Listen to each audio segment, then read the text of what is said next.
Extended Warranty by Reddit user NinjaGol15 in r/shortscarystories. I get 2 to 3 calls like this a day, and I'm sick of it. Most of the time I'm at work, so I simply silence my phone or deny the calls. As a millennial, I hate answering the phone at all, but on my days off, I absolutely love getting these spam calls, because I can mess with the caller. Has this ever worked? On anyone? I ask sometimes. Oh, I only own a horse and buggy, can't afford a car. Can you still sell me a warranty? Stories I make up on the spot, always the most fun. So when you visit family on holidays, what do you tell them you do? Every now and then they turn into personal insults, especially when they call when I'm still in bed. Sometimes I just hold my throat and screech until they hang up. Spite motivates me here. I will wait on hold for 15 minutes just for the chance to fuck with these people, and I don't feel bad. Their job is literally to scam hard-working people out of money. I don't have any moral qualms about giving them a hard time. I got a call on the way to work from them. Spam risk showing up on my caller ID. I accepted the call, listening to the hold music through my Bluetooth. Finally, I got to a person. Hi, this is Ben from Cargo. Can I get your vehicle year and model? The loser asked, his voice nasally and weak. Yeah, I've got a nicer car than you do because I have skills and work for a living. You've probably got a rental that you use on weekdays to get back and forth to your scam artist job. Do you think yourself funny, Matthew? His voice asked, ice cold. I was laid off and forced into this job. How would you feel if you were just as helpless? I groaned. The sympathy card was new, but not unexpected. You're scamming people to help yourself. You're a parasite, and you make me sick. He chuckled, so unlike the whiny kid that had answered. I'll be seeing you very soon, Matthew. Unless you want to give me your vehicle information here and now.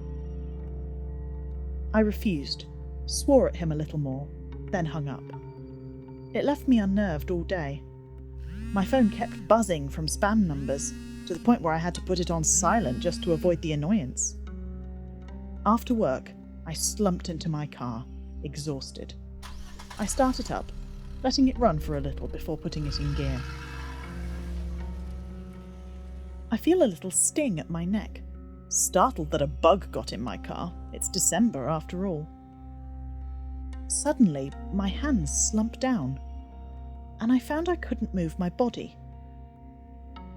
A small shape and dark voice rose up in the back seat. This is Ben from Cargo. We've been trying to reach you about your car's extended warranty. Do you ever feel like you're being watched? By Reddit user NoNameIdea18 in r/shortscarystories. Have the hairs on the back of your neck ever stood up for no reason? Have you ever seen something in the corner of your eye, or a shadow in a dark room? Do you ever feel like you are being watched? Because you are. When you try and look, however, there's never anything there. That's because they're already gone. Pray that you don't see them. If you do, it's already too late. They look just like us, but they're not. They just stand and watch, waiting for you to turn around and see them. See them standing right there in the open, watching you. You'll know it's them as soon as you see them. You can try to ignore the urge to look, but sooner or later you will give in. They know this. You can't outrun them. You can't hide from them. You can't ignore them either. They know if you've seen them. There's no use pretending otherwise. It won't make a difference. Once you've seen them, they've seen you. And when that happens, there's no going back. After that, it's up to you. You can try and run, try and keep them at bay, but you'll be running for the rest of your life. Or you can accept it and go to them. They can't move. They can only stand and watch.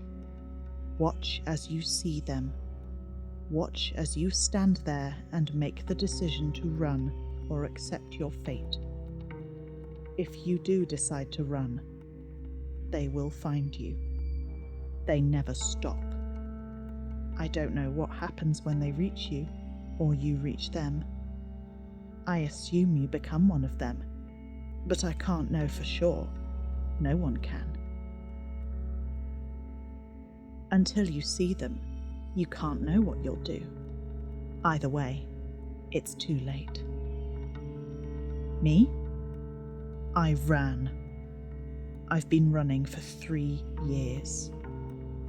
I don't know how much longer I can run for.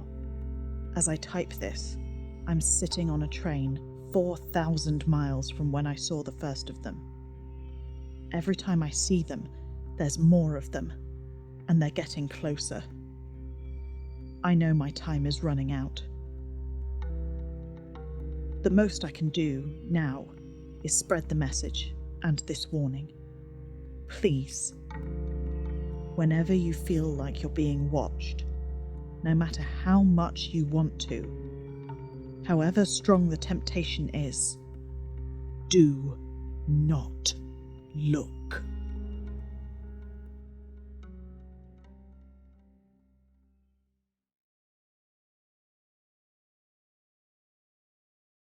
I'm Losing Weight by Reddit user Kufik in r/shortscarystories. For the past 2 months, I've been losing weight, slowly but surely. It's not a big problem really, as during the semester I have gained a lot and, to be honest, I'm still a bit chubby, despite the constant weight loss. Still, it is a bit strange, as I have not changed my habits at all, and have not started exercising as I have promised myself. It must be the lack of sleep. You see, around 3 months ago, I started to have a recurring dream. You know the one, where your teeth fall out. Except in my dreams, it's only one at a time, but always a different one. The dream comes every 5 or 6 nights, and I wake up drenched in sweat, completely exhausted. The first couple of times I rushed out to the bathroom to have a look, but all my teeth were there, the same cigarette-yellowed ones. It's strange, you know, I eat a lot more than I used to, but when I finish I still feel hungry. It occurred to me that I may have a parasite. The thought of a multitude of worms crawling around in my guts is not a pleasant one. I have been to the doctor's office, but they couldn't find anything in my fecal sample except signs of malnourishment. I have been advised to eat more. Great, thanks Sherlock. One thing I noticed is off, aside from the dreams, is that it has been getting harder and harder to clean my teeth. Little pieces of food somehow manage to stick really hard between them and on them, and I have to scrub for a really long time to get rid of them. I know for sure that I have a parasite, it can't be anything else, but they hide themselves so good the doctors can't find them. I have a plan. I'm going to starve them. If they have no food, they have to consume me, and they can't do that without revealing themselves. The first day of starvation was easy. I only drank water, and aside from discomfort, nothing was really bothering me. On the second day, however, I discovered that I started to chew on the inside of my mouth and tongue. Little cuts were spread all over them. By the end of the day, the cuts opened further and were bleeding constantly. I have to go to the doctor tomorrow because this is not normal. But now I have to sleep, The blood loss and the starvation weakened me. I started brushing my teeth to get the metallic taste out of my mouth. The toothbrush caught on something, and pulling it out was painful and hard. Inspecting the bloody tool, I found some of the bristles were missing. Strange, but I had no time to think on it, as I was feeling worse and about to faint. I tripped before the bed, and as I was losing consciousness under it, I saw teeth.